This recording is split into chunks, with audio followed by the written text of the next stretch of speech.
예, 오늘은 누구를 의지하며 사시겠습니까? 라는 말씀을 가지고 함께 은혜를 나누고자 합니다. 교회 다니시는 분들은 유대인들이 참 탁월한 교육을 하고 있다는 얘기 정말 수도 없이 많이 들으셨을 겁니다.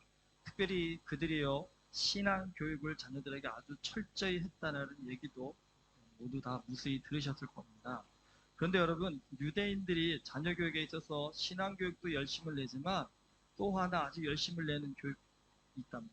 역사 교육이라고 합니다. 사실 구약 성경 자체가 역사 교육이라서 역사를 안 배우면 구약을 알 수가 없기 때문에 역사를 열심히 배워야 되겠지만 사실 구약 이후에 이스라엘의 역사에 대해서도요, 유대인들은 자녀들에게 정말 열심히 가르친다고 합니다. 여러분 어떠세요? 역사를 좋아하시는 편이신가요? 아니면 역사를 좀 싫어하시는 편이신가요? 사실 저희 세대는 시험 보기 위해서 역사를 배우다 보니까요. 역사 공부하다가 제일 시험 되는 게 연도 외우는 게 너무 힘들지 않으셨습니까? 그거 외우다가 헷갈려가지고 좀 힘들다라고 포기하는 경우도 많더라고요. 근데 저도 학창 시절에는 그렇게 외우려고 했다고도 안 외워지던 그 연도가요. 신기하게 나이 먹으니까 이해가 되더라고요. 여러분 고구려 언제 세워졌는지 아세요? BC 67년에 세워졌어요. 백제가 몇 년에 망한지 아십니까? 660년에 망했고요. 고구려가 몇 년에? 668년에 망했고요. 신라가 한국 통일을 676년에 했다고 합니다. 그리고 고려는 918년에 세워졌고요. 조선은 1392년에 세워졌고, 임진왜란은 1592년에 일어났고, 한일합방은 1910년에 일어났다. 자랑하려고 말씀드린 게 아니라 제가 신기해서 말씀드립니다. 학교 다닐 때 저도 이거 외우려고 굉장히 애쓰고 힘썼거든요. 그러다 보니까 사실은 이게 역사를 정말 나이가 들면서부터 이거 꼭 배워야 되는 과목이구나라는 게 동의가 되는데 왜 학교 다닐 땐 그게 그렇게 힘들었을까? 그러니까 역사를 통해서 배우는 교훈은 다 어디 가버리고요. 역사는 외우고 또 외워야 된다라는 그런 지겨움만 낳는 경우가 굉장히 많았다는 거예요. 근데 여러분 역사를 배울 때 유익이 뭐라고 생각하십니까? 흔히 얘기하죠. 하늘 아래 새로운 건 없다고요.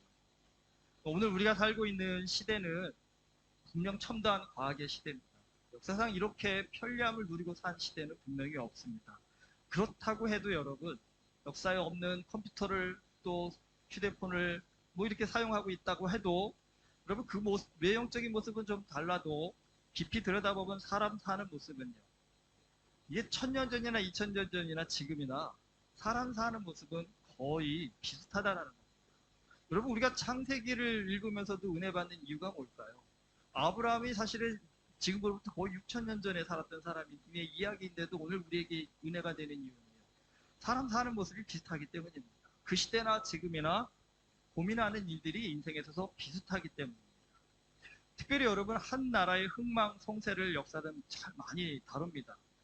근데 그 흥망성쇠 가운데 왜 어떤 이유 때문에 그런 일들이 벌어지는지에 대해서 역사는 우리에게 굉장히 많은 교훈을 주고요, 정보를 주고 있습니다.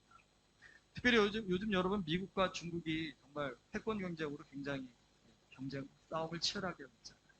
그러니까 고래 싸움을 하고 있는데 그 사이에 낀 새우가 한국이잖아요. 그러니까 지금 어느 줄에 서야 될지 정말 줄타기를 잘해야 된다라는 그런 얘기들이 굉장히 많이 나옵니다. 제가 여기서 이래야 된다라고 말씀을 드릴 수는 없지만, 그런데 여러분 가만히 역사를 되짚어 보시면 특별히 한국 역사 안에도요. 이 강대국 사이에 끼어서 어떤 선택을 강요받는 그런 일들이 오늘날만 이루어지고 있는 것은 분명 아니라는 겁니다. 수없이 많은 그런 일들이 이루어졌었다는 겁니다. 그럴 때 여러분 어떻게 해야 어떤 것이 최선이고 어떤 것이 지혜로운 선택인가? 사실 역사에 답이 있다는 겁니다. 역사를 통해서 정말 어떻게 하는 것이 현명한 선택인지를 배워가는 일, 그것이 정말 굉장히 우리의 삶에 중요하다는 겁니다. 한국의 역사를 보면 한국은 역사적으로 강대국 사이에 끼어가지고 굉장히 많은 어려움을 겪었습니다. 근데 여러분 이스라엘을 또 보면 가만히 보면 한국의 역사하고 비슷합니다. 이스라엘은 지리적으로 보면 여러분 유럽 대륙, 아시아 대륙, 아프리카 대륙이 만나는 교통의 아주 요충지입니다. 근데 여러분 이 교통의 요충지라는 것이 자기 나라의 힘이 강하면 어느 지역으로나 쉽게 접근할 수 있는 그런 장점이 있지만 반대로요. 나라의 힘이 약하면요. 어디서든 공격을 받을 수 있는 아주 취약한 지역이 되기도 한다는 겁니다. 그런데 이스라엘의 역사를 보면 이스라엘은 역사적으로 강했던 때를 꼽으면 다윗과 솔로몬 시대 요때 빼고는요, 아주 강했던 적이 거의 없습니다. 그때는 다른 나라에서 좀 조공도 받고 그랬지만 그때 이후 다른 때에는 다 강대국의 눈치를 봐야 되는 그런 상황이었다는 거예요. 어쨌든 그래서 이스라엘은 수없이 많은 침략을 받습니다. 그러니까 그 수없이 많은 침략 가운데 나라가 망하냐 망하지 않느냐라는 그런 기로에 아주 굉장히 많이 서게 된다는 거예요. 여러분 생각해 보십시오. 그런 기로를 무수히 겪다 보면 그 백성들이 하는 그 궁극적인 고민이 어떤 거겠습니까? 어떻게 우리가 살아남을 수 있을까? 이것이 항상 그들의 어떤 큰 고민거리였고 관심이었다는 겁니다. 자, 근데 이사야 선지자가 사역할 당시로 돌아가 보겠습니다. 그 당시에도 이스라엘은요, 여전히 그 국제 정서가 굉장히 긴박하게 돌아가는 시대였습니다. 그러니까 이스라엘은 지금 주변 나라를 볼 때마다 뭐가 고민이냐면 어느 나라에서 영웅이 등장하느냐가 굉장히 고민거리입니다. 여러분 역사적으로 우리는 뭐 징기스칸 같은 사람, 알렉산더 같은 사람이 굉장한 영웅이라고 생각하지만 사실은 우리는 후손이기 때문에 별 그분과 상관없겠지만 그 시대에 영웅이 탄생한다는 얘기는 주변 나라들에게는 이제 죽었구나라고 생각해야 됩니다. 영웅들은 여지없이 그 힘을 갖다 키워가지고 주변 나라들을 차례 정복해 갔기 때문입니다. 그러니까 이사야 시대에도 사실 주변에 별로 그렇게 영웅들이 등장하지 않는 상황이었는데 갑자기 그 아수르라는 이스라엘 동쪽에 있던 큰 제국에 디글랏 빌레셀 3세라는 그런 왕이 등장합니다. 근데 이 왕이요 전쟁을 아주 잘했다고 합니다. 전쟁을 잘하니까 왕이 되자마자 뭐 하겠습니까? 주변 나라들을 차례차례 정복해 나갑니다. 근데 아수르와 사실 남유다는 국경을 맞대고 있지 않았습니다. 왜냐하면 위에 북이스라엘이 있고 아람이 있었기 때문입니다. 그러니까 아수르가 커지고 있으니까 누가 제일 먼저 이게 초조해지냐면 북이스라엘과 아람이 초조해집니다. 그러니까 북이스라엘과 아람이 손을 잡고 아수르에 맞서서 싸우자 얘기합니다. 그러면서 남유다한테도 얘기합니다. 너도 우리 편에 붙어라고요. 근데 이때 남유다의 왕이 이 아하스 왕이었는데 아하스 왕이 싫다고 합니다. 우리 니네 편에 같이 붙을 마음 없어라고 했는데 그랬더니 북이스라엘과 아람이 화가 나가지고 남유다를 침공해 옵니다. 왜 우리 말 안 듣느냐고요. 자 그러면 지금 1대2로 싸우는 상황이 되어버렸습니다. 아하스 왕이 급해졌습니다. 그런데 어디에다 SOS를 치냐면요. 아수르 왕한테 SOS를 보냅니다. 야 우리가 너한테 대적하라고 그랬는데 우리가 그거 안 한다고 해서 지금 북이스라엘과 아람이 우리를 쳐들어왔다. 우리 좀 도와줘. 근데 아수르가 아주 명분이 생겼죠. 그렇지 않아도 북이스라엘이나 아람을 지금 침공하려고 명분을 찾고 있는데 좋은 명분이 생겨서 아수르가 아람부터 쳐들어갑니다. 그리고 단번에 아람을 갖다가 정복시켜버립니다. 그리고 나서는 북이스라엘을 쳐들어가 버립니다. 그리고 또 단번에 북이스라엘을 다 정복시켜버립니다. 자, 남유다는 가까스로 위기에서 벗어나게 되었습니다. 근데 여러분 이 위기가 끝났을까요? 비슷하더라고요. 신라가 당나라 도움받아가지고 백제치고 고구려쳐서 삼국통일하다가 결국은 당나라하고 또 전쟁하잖아요. 이 상황하고 비슷하게 돌아가더라고요. 이 아수르가 지금 아람과 북이스라엘 갖다가 점령하고 나니까 남유다는 솔직히 작은 나라거든요. 아수르가 마음 먹으면 언제든지 그냥 단번에 무너뜨릴 만한 그런 나라였다라는 겁니다. 그런데 일단 아직은 그렇게 할 만한 명분이 없으니까 그냥 내버려 두긴 하지만 그냥 내버려 두지 않고 간섭을 하기 시작합니다. 그리고 이렇게 하라 저렇게 하라 아주 핍박을 하기 시작합니다. 그러니까 처음에는 남유다 입장에서는 아수르의 도움으로 나라를 지켰지만 시간이 흐르면 흐를수록 누구 때문에요? 아수르 때문에 점점점 사는 게 힘들어지기 시작하다는 겁니다. 그러다 보니까 남유다는 처음에는 아수르 편에 섰다가 이제 시간이 지날수록 어떻게 하면 저 무지막지한 아수르로부터 좀 벗어날 수 있을까 이걸 고민하기 시작했다라는 겁니다. 그런데 아하스 왕 뒤에 누가 왕이 되냐면 히스기야가 왕이 됩니다. 근데 이때 기회가 옵니다. 그러니까 아수르 옆에 바벨론이라는 나라가 등장하는데 아주 작은 나라였음에도 불구하고 싸움을 또 엄청나게 잘하기 시작합니다. 그러니까 그 당시에 아수르가 세계 최강의 군대라고 했는데 그 세계 최강의 군대인 아수르에 맞서서 전쟁을 벌여서 승리하는 그런 바벨론이라는 나라가 등장하기 시작하니까 일단은 아수르 입장에서는 이 바벨론 내버려뒀다는 안 되겠다 싶어서 바벨론의 전쟁에 집중한다는 겁니다. 그 덕에 지금 팔레스타인 지방에 있는 남유다나 블레셋이나 베니게 같은 나라들은 이제 아수르로부터 좀 벗어날 수 있는 좀 기회가 왔다라고 생각해갖고 자기들끼리 이제는 동맹을 맺습니다. 우리 이참에 반아수르 동맹을 맺자라고요. 그리고 자기 셋이도 뭉쳤는데 그래봤자 솔직히 아수르 제국에 비하면요 아주 변방의 조그만 지역에 불과할 만큼 아주 작은 나라들이었습니다. 그러다 보니까 그래도 불안해가지고 아이디어를 냅니다. 그러면 우리를 좀 도와줄 만한 힘센 나라가 어딜까? 그게 어디였냐면 이스라엘의 왼쪽에 위치했던 애국, 즉 이집트에 대해 도움을 요청합니다. 우리가 이렇게 해서 반아수르 전선을 형성했으니까 이집트 니네가 우리 좀 도와줘라고 그렇게 동맹을 체결하게 됩니다. 그런데 오늘 말씀해 보면 지금 오늘 30장 말씀 보면요 이사야 선지자가 이 소식을 듣고요 아주 불같이 화를 내는 말씀이 오늘 말씀입니다. 아주 욕을 합니다. 진짜 이 패역한 자식들아라고 하면서 이사야가 욕을 하고 있습니다. 왜 이렇게까지 이사야가 화가 났을까요? 여러분 전통적으로 이 이스라엘은요 항상 국가의 중요한 정책을 결정할 때에는 하나님께 먼저 묻습니다. 그러니까 이것이 과연 하나님의 뜻에 합한 것인지를 좀 물어봅니다. 그 질문을 하나님께 묻고 거기에 답을 주는 사람, 그 사람이 선지자, 선교자입니다. 그런데 아수리에 대항하고 친애국 정책으로 변경하는 이 중대한 결정을 하는 데 있어서 여러분 유다가 하나님께 묻지 않았다는 겁니다. 오늘 말씀 2절에 보면 나의 입에 묻지 아니하였도다라고 이사야 선지자가 얘기합니다. 이게 무슨 말이냐면 이사야 선지자 몰래 결정했다는 겁니다. 그러니까 이사야 선지자에게 안 물어봤다는 얘기는 결국 하나님께 묻지 않았다는 뜻입니다. 그리고 여러분 생각해 보십시오. 왜 안 물어봤을까요? 이유는 간단합니다. 여러분 자녀들이 부모에게 상의하지 않고 자기 멋대로 결정할 때가 항상 있습니다. 왜 그럴까요? 간단하죠. 부모님께 말해봐야 안 된다고 할 게 뻔하니까 묻지 않고 자기 마음대로 결정해버린 겁니다. 근데 여러분 애국, 이집트가 어떤 나라입니까? 이스라엘이 430년 동안 노예 생활하던 곳입니다.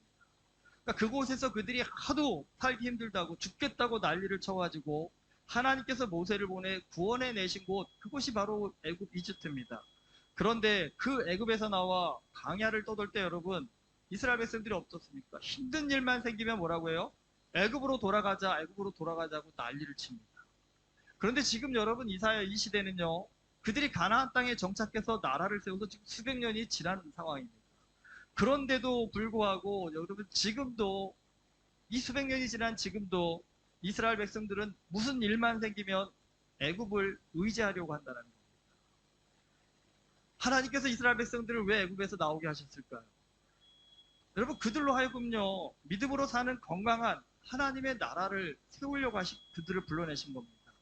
그러니까 작은 무리지만 연약한 무리지만 그들이 굳센 믿음을 갖게 되면 얼마나 강한 나라를 세울 수 있는지 그래서요 그들을 통해서 믿음의 능력이 어떤 것인지를 좀 보여주고 싶으셔서 그들을 애굽에서 데리고 나오신 건데 근데 문제는 여러분 400년, 30년 동안 노예로 살다 보니까 노예들이 하는 최고의 어떤 능력이 뭘까요? 눈치죠, 눈치. 주인의 심기가 어린들이지 않고 주인한테 어떻게 하면 욕먹지 않을까? 이 눈치 보는 일이 노예가 하는 어떤 최선의 능력입니다. 그리고 노예가 하지 못하는 또 한 가지요. 노예가 하지 못하는 또 한 가지 특징이 뭐냐면 책임감입니다. 노예는 어떤 일을 해도 책임지려고 하지 않습니다. 책임을 회피하려고만 하지 내가 이 일을 책임질 거야 라고 어렵고 힘든 일을 담대하게 나서서 하지 않는다는 겁니다. 그럼 생각해 보십시오 여러분. 주인 눈치만 보면서 책임은 지지 않으려고 하는 그 노예로서 430년 동안 산다고 한다면 그 사람의 어떤 정신 상태라고 할까요? 그 사람의 삶의 어떤 태도라고 할까요? 그 모습이 어떠실 것 같습니까? 이런 사람들은 어려운 일을 만나면 정면 돌파를 해보겠다라는 굳센 마음을 다잡기보다는 어떻게 도망갈 수 있지? 어디 가서 도움을 받을 수 있지라는 이런 다른 곳을 의지하려고 하고 피하려고 하는 그런 어떤 습성이 몸에 배어있다는 겁니다. 그러니까 일종의 이게 노예의 근성이라는 겁니다. 근데 여러분 인생을 이렇게 살면 어떻게 될까요? 맨날 남의 도움만 받으려고 하고 남의 눈치만 살피면서 산다고 한다면 그 사람의 인생이 건강하게 사라질까요? 그렇지 않죠. 그렇게 살면 분명히 쓰러집니다. 무너집니다. 여러분 남유다가 정말 철석같이 애굽을 믿고 이제부터 애굽 너희 믿고 아수르한테 반항할 거야라고 크게 한번 소리쳤는데 결국 어떻게 됐을까요? 애굽이 전혀 도움이 되지 못합니다.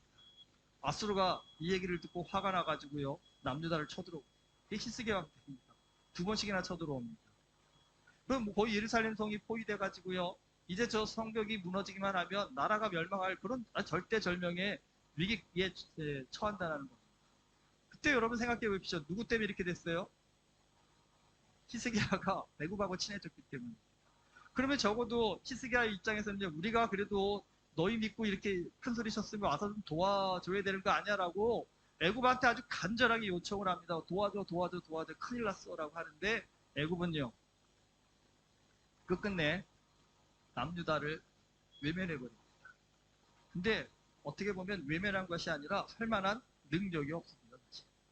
애굽이 여기 나와가지고 아수르하고 싸울 만한 군사력이나 경제력을 그 당시 갖고 있지 못했다라는 거예요. 그냥 땅만 커 보이고 겉모습은 그냥 강해 보였지만 실상은 그렇지 못했다라는 거예요. 근데 이후에 어쨌든 여러분 지금 아수르에 맞서가지고요 두 번씩이나 전쟁의 위기 가운데 처했는데 애굽이 외면하는 이 모습을 보면서 남유다는 어떤 마음이 들었을까요? 우리 믿지 않았을까요? 쉽게 말하면 애굽 때문에 상처받지 않았을까요?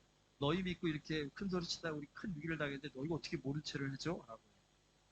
여러분 생각해 보십시오. 엄밀히 따져보면 이게 누구 잘못입니까? 애굽의 잘못인가요? 그런 애굽을 믿었던 남유다의 어리석음이 문제라는 것입니다. 오늘 7절에 보면 이사야가 이렇게 경고합니다. 애굽의 도움은 헛되고 무익하니라. 그러므로 내가 애굽을 가만히 앉은 라합이라 일컬었느니라. 그러니까 지금 너희가 보기에 애굽이 믿고 의지할 만한 대상이라고 여기지만 실상 애굽은요 속빈 강정이라는 겁니다. 가만히 앉은 라합이랍니다. 여러분 여기서 라합은요 바다에 큰 폭풍을 일으키는 전설 속의 괴물을 가리킨답니다. 근데 여러분 그 괴물이 가만히 앉아 있다는 얘기는요 뭘 상징하냐면 그럴 만한 능력이 없는 괴물이라는 겁니다. 그러니까 이빨 빠진 호랑이라는 겁니다. 무서워할 이유가 없는데 괜히 무서워하고 의지할 힘도 없는 사람을 의지했다는 겁니다. 애굽이 지금 그런 상태라는 겁니다. 그러니까 겉으로 보면 아수르와 맞서 싸울 만한 큰 나라로 보이지만 실상은 그런 능력이 없다라는 겁니다. 그리고 실제로도 그랬다라는 겁니다. 여러분 이 말씀 보면서 한번 좀 우리 자신도 좀 돌아보시면 좋을 것 같아요. 여러분 우리도 살면서 다 상처받고 사시죠. 유독 또 상처를 잘 받는 분들이 있습니다. 그러니까 상처를 잘 받는다는 얘기는 그만큼 상처가 많다는 얘기입니다. 근데 여러분 가만히 따져보시면 이렇게 목회를 하다 보면 상처받았다는 분들하고 대화를 많이 나눈 경우가 있습니다. 이유가 다 있습니다. 어떤 집사님이 그렇게 어떻게 말씀해 주셨다고 나한테요. 어떻게 그렇게 말할 수 있느냐면서 억울해하시다면서 그리고 어떤 사람이 그렇게 믿었는데 내가 그렇게 좋아했는데 어떻게 나한테 그럴 수 있느냐라고 그렇게 얘기하실 때가 많습니다. 물론 그 상처 준 사람의 저도 있겠죠. 목사가 어떻게 그렇게 말할 수 있느냐라고. 여러분 사실 설교 시간에 제가 누구를 염두에 두고 정말 이건 목사의 양심을 보고 얘기합니다. 누구를 염두에 두고 이거 들으라고 가슴 찔리라고 하는 경우는 정말 없습니다.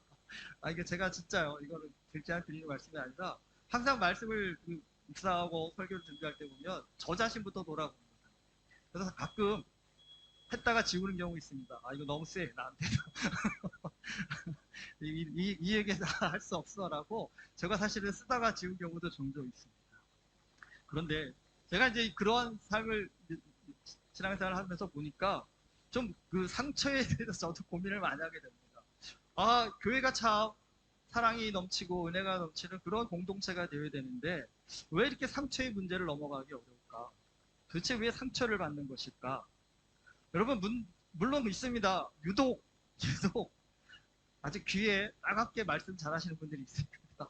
가슴에 탁탁탁 박힐 만큼 그렇게 말씀을 잘하는 분들이 있습니다. 그런데 여러분 사실은 이 상처라는 것이 가만히 연구해 보니까 상대의 문제라기보다는 내 안의 문제다. 내 마음이 강하면 내 마음이 수용성이 넓으면 그냥 듣고 흘려갈 수 있는 일들도 내가 마음으로 그걸 소화하지 못하니까 그게 마음의 상처가 되어져서 씩씩거리고 화가 나다 보니까 더 힘들어진다라는 거예요. 그리고 특별히 여러분 상처를 받는 사람들은 약간 이상주의자입니다. 여러분 신앙생활하면서 이제 이런 말씀 절대 하시면 안 됩니다. 목사가 어떻게 그럴 수 있어? 장로가 어떻게 그럴 수 있어? 원사가, 집사가, 믿는 사람이, 뭐 새벽기도 나가는 사람이, 기도 많이 하는 사람이, 여러분 그럴 수 있습니다. 목사도 그럴 수 있고요, 장로님도 그럴 수 있고, 권사님도 그럴 수 있습니다. 왜요? 사람이기 때문에. 그러니까 사람은 우리가 생각하는 만큼 그렇게 의지하고, 우리가 생각하는 것만큼 그렇게 완벽한 그런 존재가 절대 아니라는 겁니다. 그런데 가만히 보니까 상처를 많이 잘 받으시는 분들은 사람을 잘 믿으시더라고요. 사람을 잘 의지하시더라고요. 그러니까 여지없이 사람을 믿고 의지하면 돌아오는 거는요, 배신감입니다. 배신감. 어떻게 그럴 수 있어? 어떻게 그럴 수 있어? 근데 여러분, 사람은 의지할 대상이 못 됩니다. 근데 여러분, 왜 그렇게 그러면 그렇게 자꾸 실망하고 상처받으면서도 또 사람을 의지할까요? 사람이라는 것이 하나님이 주신 어떤 본성 중에 하나가 믿음입니다. 그러니까 믿음을 포기할 수 없는 게 사람입니다. 아무리 어디 가서 상처를 받았어도 믿음을 포기할 수 없습니다. 사람은. 그러니까 누군가는 믿고 살아야 되는 게 그게 사람의 본질적인 존재라는 겁니다. 그런데 여러분, 이 믿음을 하나님을 향해서 펼쳐가면 참 좋으신데 그렇지 못하고 사람을 향해서 이 믿음을 펼쳐가시는 분들이 상처를 참 많이 받습니다. 그리고 문제는 이렇게 상처를 받으면 받을수록 마음이 공허해지고 연약해진다라는 거예요. 그래서 공허하고 연약하니까 뭐에 더 집착하시냐 하면 이 상처를 정말 완벽하게 씻어줄 만한 그런 완벽한 사람이 어딘가에 있을 거야라는 이상을 좀 가지시는 거예요. 완벽한 목사를 찾아서 교회를 떠돌아다니시고, 완벽한 장로님을 찾아서 교회를 찾아다니시고, 권사님, 집사님, 완벽한 분이 어디 없을까라고 그래서 이 교회 저 교회를 다니시는데 결론은요, 여러분이 거치시는 사람 수만큼 여러분이 거치시는 교회 수만큼 상처도 더 커질 뿐이라는 사실입니다. 사람은 의지할 수 있는 대상이 분명합니다. 여러분, 우리가 진짜 의지할 수 있는 대상은 오로지 하나님 한 분뿐이십니다. 그러니까 우리가 상처를 치유하고 회복할 수 있는 유일한 방법은 하나입니다. 하나님 앞에 건강한 신앙인이 되는 겁니다. 하나님 앞에 능력 있는 신앙인이 되는 것이고요. 하나님 앞에 자로나 우러나 치우치지 않고 담대할 수 있는 믿음의 사람이 된다는 사실입니다. 그러니까 여러분, 믿음이 강해지면 상처는 극복할 수 있습니다. 하지만 믿음이 강해지지 못하면 상처는 계속적으로 우리를 괴롭힐 수밖에 없다는 겁니다. 사실 남유다의 문제는 지금 의지해서는 안 되는 애굽을 아주 지속적으로 의지하고 있다는 겁니다. 근데 여러분, 그러면 한 번쯤 질문해 볼 만하잖아요. 아수르가 1차 침입했을 때 애굽이 안 도와줬어요. 그러면 그때라도요, 정책을 바꿔야 될 거 아니에요. 이 애굽 의지할 대상이 못 되는구나. 얘네랑 관계 끊어버려야겠구나. 아니면 다른 방법을 찾아야겠구나. 이게 상식적인 사람이라면 이런 고민 안 들었을까요? 근데 여러분, 그렇게 정책의 방향을 전환하지 않습니다. 왜 그랬을까요? 그 이유가 사실은 영적인 문제입니다. 오늘 9절에 보면 그 이유가 나옵니다. 그들이 여호와의 법을 듣기 싫어하기 때문입니다. 여호와의 법이 뭐였을까요? 아이러니하게도요, 이사야 선지자는 아수르한테 고개 숙이랍니다. 걔네가 무릎 꿇으라면 무릎 꿇고 걔네가 때리면 맞고 혼 좀 나라는 겁니다. 왜요? 너희의 죄악 때문에 아수르로부터 너희가 핍박을 받게 될 것이라는 게 그게 하나님의 뜻이라는 겁니다. 근데 여러분, 이런 얘기 듣고 아멘 하실 수 있겠어요? 죄송한 얘기지만 제가 아수르가 되고 여러분이 유다입니다. 그래서 제가 여러분 한 대 때렸을 때 가만히 있어, 이거 하나님 뜻이야, 가만히 있어 라고 했을 때 여러분 아멘 하시고 저는 맞아도 쌉니다 라고 회개하실 만한 그런 정말 그런 신앙의 깊이를 갖고 있는 분이 얼마나 있을까요? 저조차도 싫을 것 같은데요. 그러니까 이스라엘 백성들이 싫지요. 10절에서 뭐라고 얘기합니까? 그들이 유다 백성들입니다. 선견자들에게 얘기를 선견하지 말라, 예언하지 말랍니다. 듣기 싫은 말 지금 하지 말라라는 겁니다. 그리고 선지자들에게 이르길 우리에게 바른 것을 보이지 말라, 바른 소리 하지 말라는 겁니다. 우리가 맞아도 싸지만 그 얘기 하지 말라는 겁니다. 힘드니까 아프니까 뭐라고 얘기해요? 우리에게 부드러운 말을 하라, 거짓된 것을 보이라. 여러분, 이거 쉽게 말씀드리는 게 뭐냐면요, 자녀가 힘이 세갖고 나가서 아이들 막 패고 다닙니다. 그런데 와서 뭐라고 부모한테 무슨 얘기 듣고 싶어 하는 거냐, 뭐 똑같냐면 부모가 어떻게 얘기를 원하냐면 이겁니다. 너 괜찮아. 잘했어. 맞고 다니는 것보다는 때리는 게 낫지. 그리고 너한테 맞은 놈이 바보야. 너 잘못 아니야. 때린 놈이 잘못이 아니라 맞은 놈이 잘못이야. 너 잘했어. 잘했어. 이 얘기 듣고 싶어 하는 거랑 똑같은 겁니다.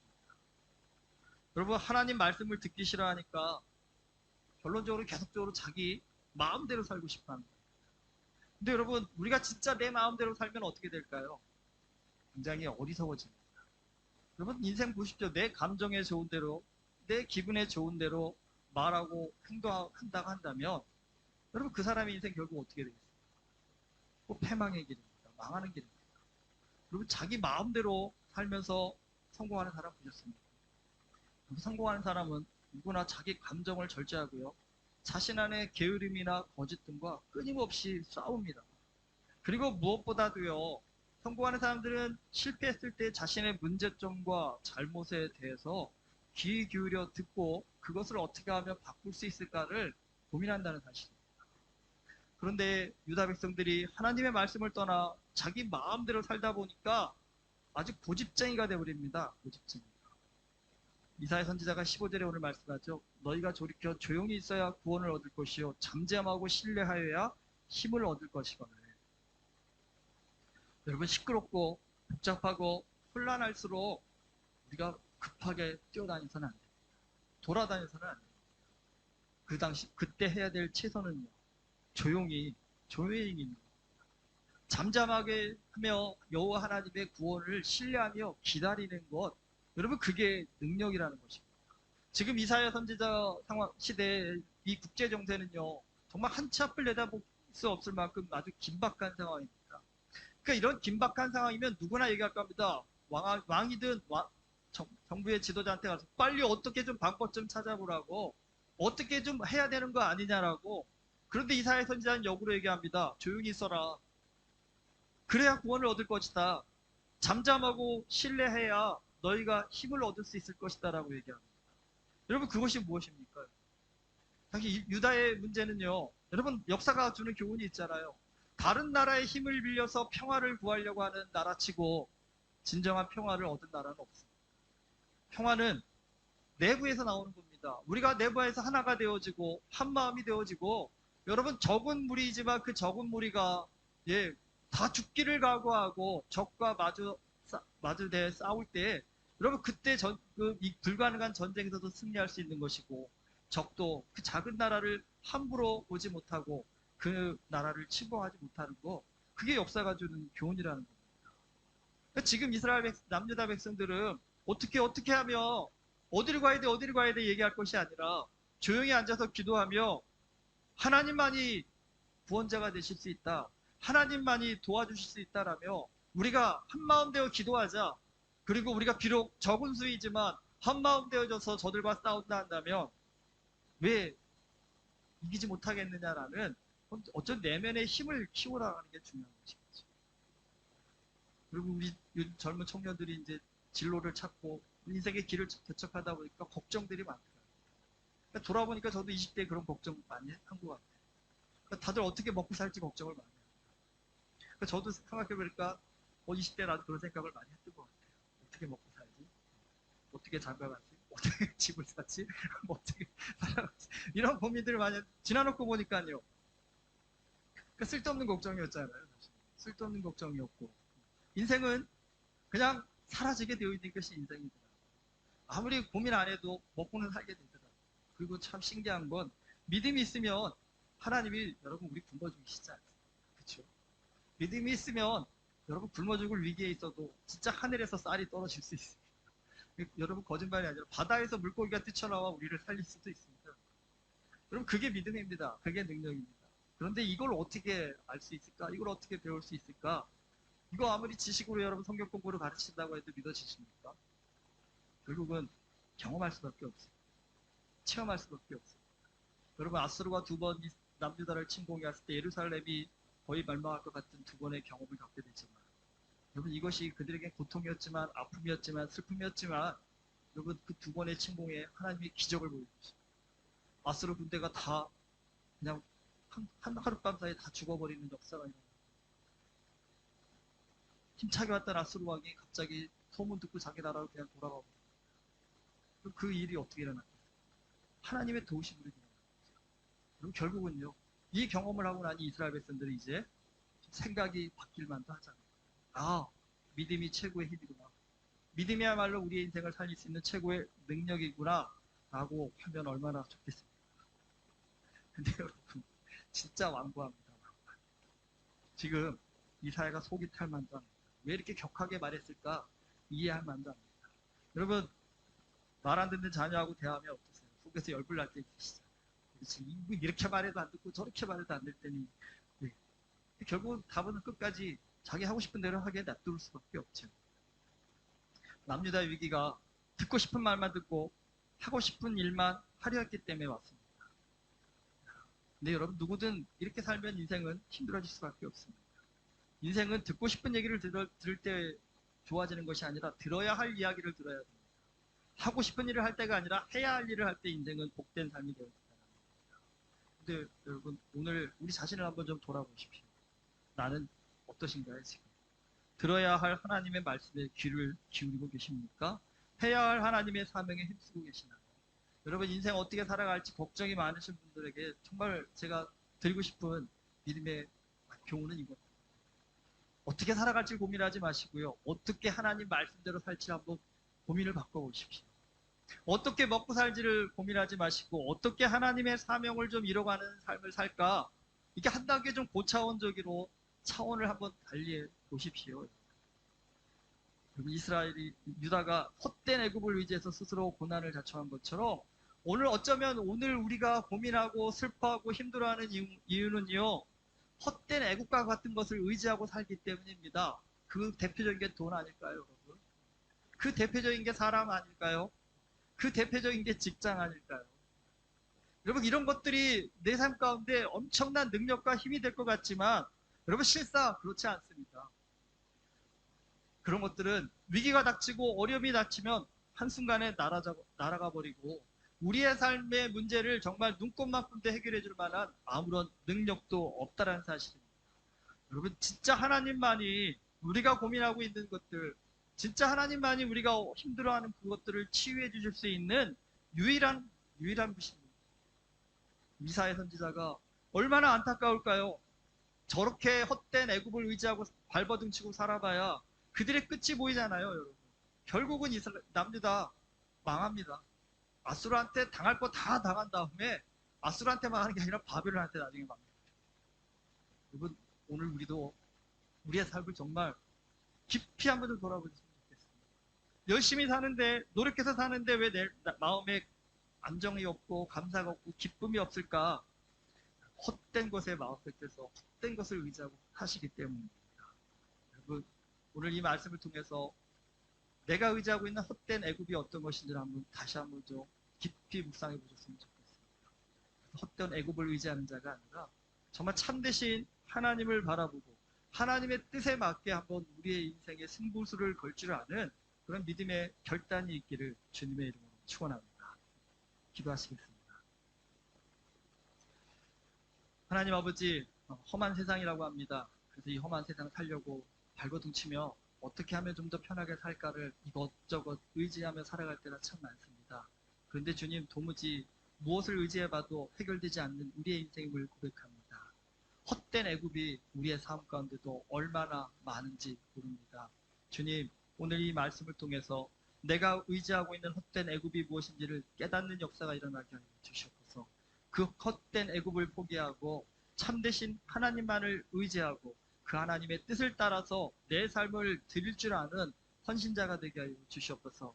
그래서 이 세상의 모든 고민과 어려움과 문제를 내 힘이 아닌 하나님의 능력으로 힘으로 하나님 풀어나가고 해결해 나가서 정말 하나님만이 주실 수 있는 그 복된 은혜의 능력을 누리며 살아가는 우리 모두 되어질 수 있도록 우리의 심령을, 우리의 마음을, 우리의 생각을 주님께서 붙잡아 주시옵소서.